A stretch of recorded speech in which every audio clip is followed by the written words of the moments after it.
हम इस समय लखनऊ के लखनऊ रायबरेली हाईवे से सटी हुई लखनऊ आवास विकास परिषद की वृंदावन योजना की जो स्कीम है उस पर मौजूद हैं। एआरटीओ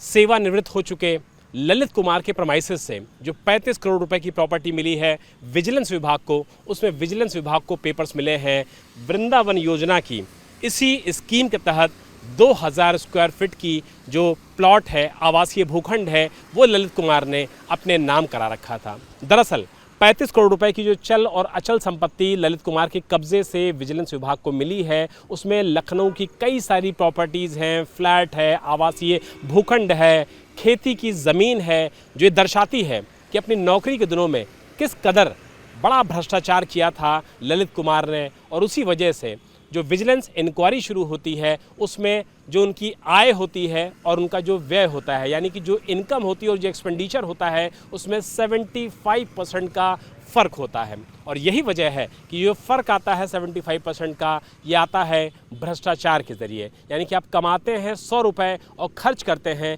175 रुपये। ये उदाहरण के तौर पर है ललित कुमार के साम्राज्य को समझने के लिए। उसी तरीके से अगर वृंदावन योजना की ये बात कर लिया जाए, पॉश इलाका है, यहाँ पर जो भी कॉलोनी है वो काफ़ी ज़्यादा महंगी है, आवासीय भूखंड है इसमें, और इसी आवासीय भूखंड को वृंदावन योजना के तहत पूरी तरीके से आवास विकास परिषद ने फ्री किया और उसके बाद यहाँ पर बाकायदा प्लॉटिंग भी होगी। और इसी में अगर 2000 स्क्वायर फीट, किसी दूसरी योजना में 5000 स्क्वायर फीट, लखनऊ के कई अच्छे बेशकीमती इलाकों में फ्लैट्स, अलीगंज जैसे इलाकों में न सिर्फ आवासीय भूखंड बल्कि बड़ा सा एक मकान जिसमें करोड़ों रुपए अंदर के एक्सपेंडिचर पे खर्च किए गए थे, तो आप अंदाज़ा लगाइए कि अपनी नौकरी के दौरान ललित कुमार ने किस तरीके से बेहिसाब तरीके से भ्रष्टाचार किया और भ्रष्टाचार की नींव पर बड़ी बड़ी इमारतों को, बड़े बड़े प्लॉट को, बड़े बड़े गहनों को, आभूषणों को, सोने को, चांदी को संचय किया। लेकिन जब विजिलेंस टीम मौके पर पहुंची तो ललित कुमार ये सारी चीज़ों को बचा नहीं सका, खपा नहीं सका,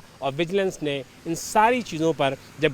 पूरी प्रक्रिया मुकम्मल कर ली है तो इस पूरी प्रॉपर्टीज़ को, जो कि 35 करोड़ रुपए के करीब आंकी गई है, इसको अटैच किया गया है विजिलेंस विभाग से और इस मामले में कार्रवाई आगे की जारी है। लखनऊ के आरटीओ विभाग के एआरटीओ की सेवानिवृत्ति के बाद, यानी कि रिटायरमेंट के बाद, जब विजिलेंस विभाग की टीम रेड करने के लिए लखनऊ के इसी पते पर पहुंचती है, C143 चंद्रलोक कॉलोनी अलीगंज, तो अंदर पहुंच करके जो विजिलेंस विभाग के लोग हैं वो हक्का बक्का रह जाते हैं। दरअसल ललित कुमार के खिलाफ आय से अधिक संपत्ति की जो शिकायत हुई थी, इस मामले में पहले एंटी करप्शन ने जांच किया, उसके बाद विजिलेंस विभाग ने जांच किया, और जब विजिलेंस विभाग यहां पहुंचता है इस पूरे मामले की इन्वेस्टिगेशन को आगे बढ़ाने के लिए, रेड करने के लिए, अंदर जो सामान मौजूद हैं उनको कलेक्ट करने के लिए, तो उसकी आंखें हक्का बक्का रह जाती हैं। सभी अधिकारी अचंभित रह जाते हैं क्योंकि अंदर मौके से 13 किलो सोना मिलता है, 9 किलो चांदी मिलती है, बहुत सारे आभूषण मिलते हैं और 1,62,00,000 रुपए कैश मिलता है,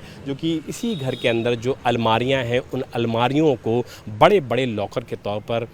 बनाया गया था और उन लॉकरों में पैसों को छुपा के रखा गया था, अलमारियों में कैश को छुपा के रखा गया था, बहुत सारे हीरे जवाहरात को अलग अलग जो अलमारियां थीं उनमें छुपाया गया था, बेड के अंदर जो ड्रॉर्स बने होते हैं उनमें छुपाया गया था, और इन सारी चीज़ों को बरामद किया है विजिलेंस विभाग ने। दरअसल कानपुर में तैनाती के दौरान बताया जाता है कि ललित कुमार उस समय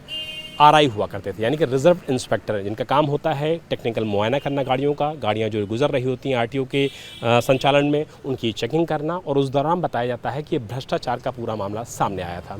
उसी दौरान एक शख्स ने 300 रुपये की घूस की रकम को लेकर के शिकायत की थी तात्कालीन एंटी करप्शन अधिकारी से, और उसके बाद ये जांच जब आगे बढ़ी थी तो विजिलेंस विभाग के पास ये जांच पहुंची थी, और जब एंटी करप्शन ने इस जांच को कंक्लूड किया था तो ये पता चला था कि अपनी आय से जो व्यय ज़्यादा है वो ललित कुमार ने लगभग 75% ज़्यादा कर रखा है। यानी कि वो 100 रुपये कमाते थे तो उनका जो खर्चा था वो 175 रुपये था। ये एक उदाहरण है। 2009 से लेकर के 2018 के बीच में ललित कुमार की जो आय थी, इनकम थी, वो 94 लाख थी, लेकिन जो एक्सपेंसेस थे, जो एक्सपेंडिचर थी, वो 1,65,00,000 थी। जिसके बाद इस पूरे मामले में इन्वेस्टिगेशन चलता रहा और इसी दौरान ललित कुमार प्रमोट हो गए। प्रमोट होने के बाद, एआरटीओ बनने के बाद, गेस्टेड ऑफिसर बनने के बाद इस जांच को एंटी करप्शन से विजिलेंस में ट्रांसफ़र किया गया।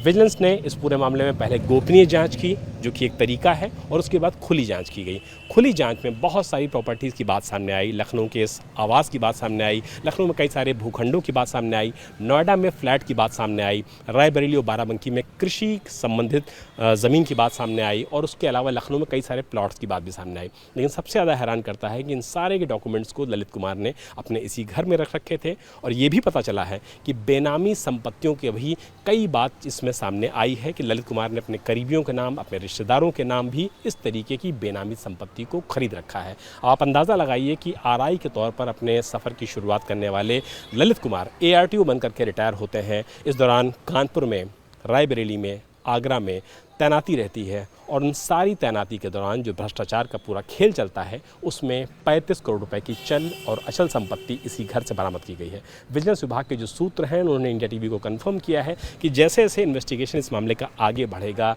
ललित कुमार के सगे संबंधियों, नाते रिश्तेदारों और करीबी लोगों के पास जो बेनामी संपत्ति है, उसको भी जब्त करेगी विजिलेंस विभाग। लेकिन ताज़ा बात यही है, ताज़ा जानकारी यही है कि विजिलेंस विभाग ने जो 35 करोड़ रुपए की चल और अचल संपत्ति इस घर से बरामद की है, उन सभी को सीज कर दिया गया है, और इस पूरे मामले में जो इन्वेस्टिगेशन है वो विजिलेंस विभाग का जारी है।